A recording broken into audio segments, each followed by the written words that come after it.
Do you know in the last 1 year there has been an influx of migrants to New Zealand, and African migrants have not been left out.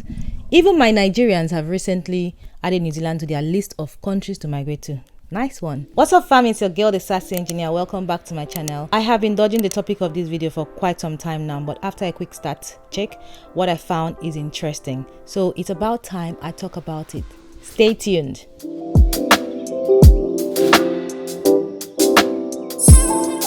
The topic of today is navigating early days in New Zealand. First off, shout out to Onyeka Okoli for suggesting this topic to discuss. You are the real MVP! Yay! For most people, adjusting to life in a new country is a challenge and can also be a steep learning curve because, every country is different with their own rules, their own laws, ways their people normally do things. So sharing my story will help you understand your experiences, and you'll find that you relate to some things that will make you not feel like you are alone. All right, so you just arrived in New Zealand. Regardless of how your trip to the country was, you are in. It's your first time here. Yay! Maybe you found the airport overwhelming. Maybe you found it underwhelming, like meh. Not gonna lie, I found it underwhelming, and that's because I've seen airports. I arrived Auckland International Airport after transiting Singapore, and if you've passed through Singapore, you will know what I mean. Top it up with the stress I went through to get my visa. My expectations were like through the roof. So yeah,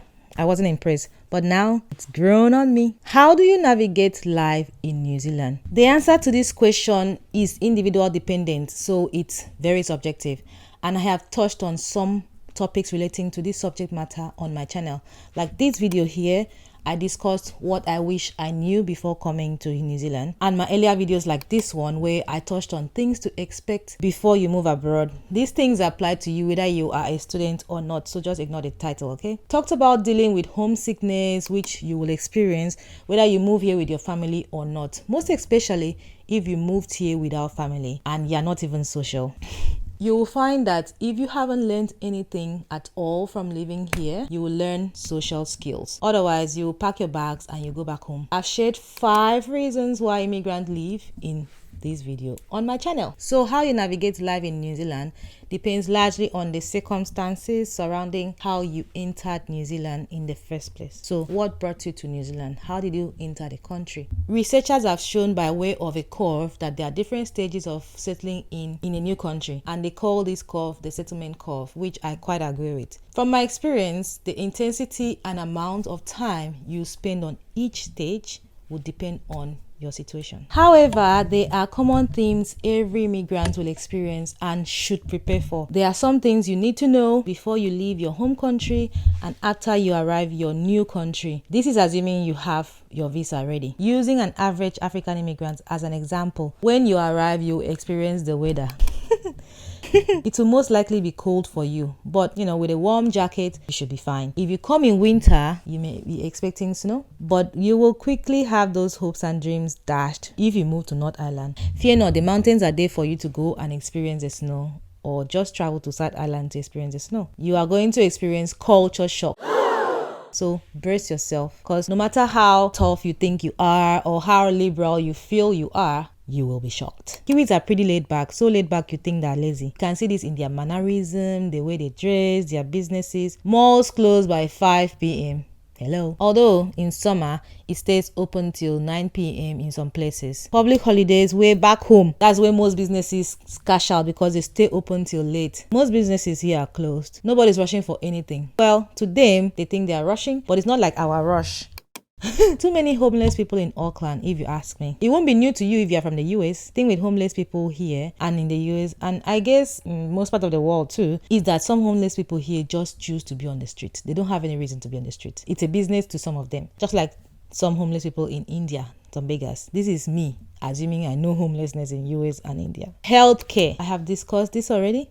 Their healthcare system is good, but I don't think the nurses get paid well enough. So there's been an exodus of nurses to bigger countries. But then again, I think this is like a worldwide pandemic. Anyway, you may qualify for free healthcare depending on what visa you're on.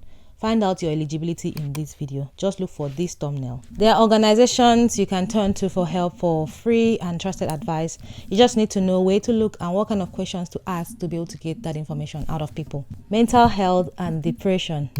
You will hear these words thrown around very often. And now, this is not to discredit those who have this as a mental condition or those who are actually experiencing stress, because just coming to a country and trying to adapt and trying to make a way, pave a way for yourself is very stressful. Work can be stressful and all that. But you hear people use these words unnecessarily. As an African, we are considered to be very resilient people, mostly because we don't see shege for our leaders their hand. But I think a key reason is sunlight and our communal lifestyle. Again, I agree that sometimes our communal lifestyle may be the source of our problems, okay? I can't address everything in this video, but what I noticed is that these two things, sunlight and communal lifestyle, are mood boosters. When you arrive here, you most likely have reduced access to these two factors, especially sun. In winter, you will notice that you feel gloomy a lot of times. It's most likely lack of sun.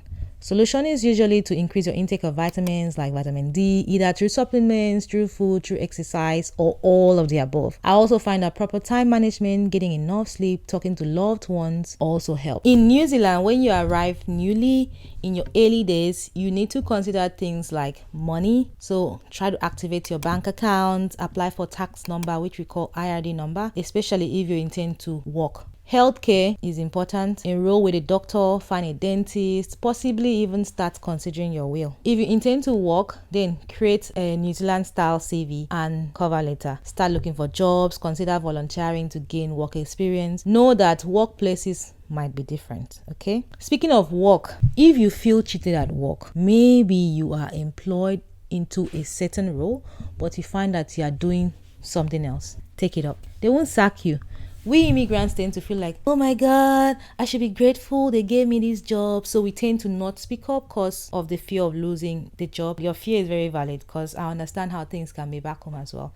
If you say something that is actually your right to, is the right thing to say, you could get in trouble. So, but here now, if you don't speak up here, they will think that you don't mind because some of them don't even know that they're doing that to you. So speak up when you feel uncomfortable. Same with students. Of course, your approach matters. So how you approach the case as well can influence your solution. But if you don't speak up, highly likely that nobody knows. If you don't tell them, how would they know?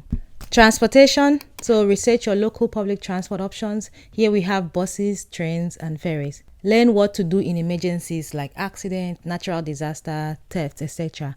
Common natural disaster here is earthquake, and it doesn't give you warning sign. Next level to these are tsunami, cyclone, fire, flooding. New Zealand emergency number is 111 and it's a free to dial number. It will connect you to the police, fire service, and ambulance. Don't prank call them though, because they will find you. St. John's Ambulance is the ambulance service in New Zealand. So get involved in your local community too. Visit your local library to learn about the place or eyesight in your area and the types of communities in your area. Learn about connecting your phone, so that's network. We have 5 mobile network providers in New Zealand.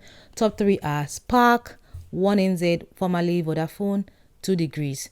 Then the next one are Skinny and Warehouse Mobile. Shopping is very important. So grocery shopping for clothes, gifts, furniture, you need to know where to go. In terms of grocery shopping, so that's shopping for food, there is Pack and Save, Countdown, New World, Foursquare, and Fresh Choice. These are the 5 big supermarkets. Then you have dairies like the small kiosks around. Shopping for clothes, gifts, and furniture, you may find the fashion quite underwhelming. I mean, when I came to New Zealand, it was very dull, but over the years, it has really improved. But some of you may still struggle to find clothes that meet your taste. Don't worry, you can still do online shopping. It will take a while, honestly. You have to search before you find and ask questions because you want something for kids, something for adults. But know that you can either buy new things or you can also do up shopping, which is like second-hand shopping or thrift shopping. They have some nice up shop things that you can still get things that are as good as new. And this comes in very handy when you are trying to furnish your house, buying a couch, buying a table and all those things. You don't really want, except you have the money, then go for it. But if you don't have enough money,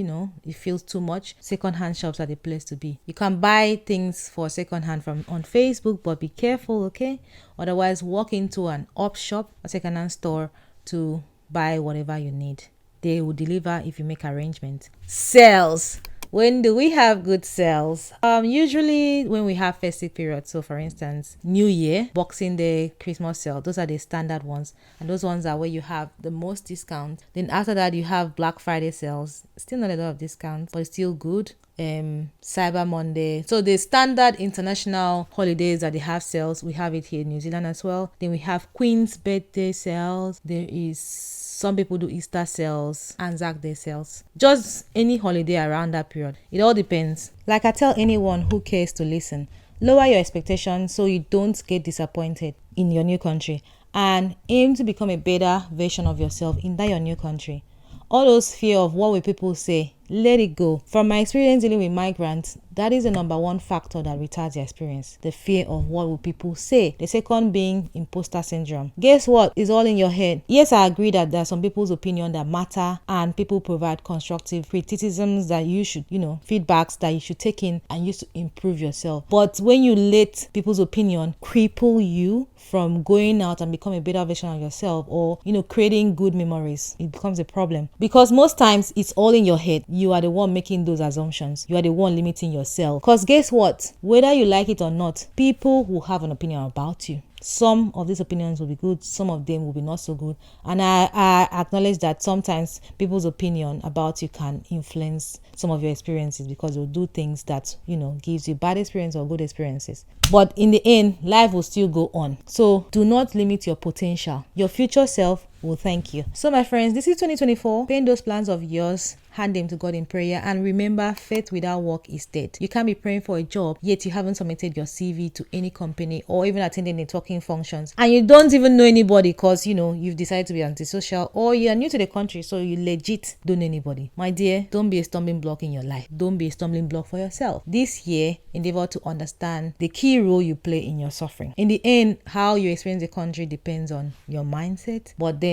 of course there are generic things that whether you like it or not, you are going to experience, which I have shared, and I hope this helps. I think this covers most things for navigating early days of your life in New Zealand. Of course, it's not one size fits all. I'm sure there are some things that I haven't covered here because experiences are vast, but these are just generic things that will apply to you, and how you approach it depends on your experience. So don't be too hard on yourself, but like I said, strive to become the better version of yourself in this new country. Your future you will thank your present you. Feel free to reach out to me. I think I'm well connected enough to direct you to the right resources. That's if I can't help you myself. That's all I have to share for now, and I hope you enjoyed it. Make sure you give this video a thumbs up. Do not forget to subscribe if you haven't yet subscribed. It's your girl, the Sassy Engineer, and I'll see you in the next one.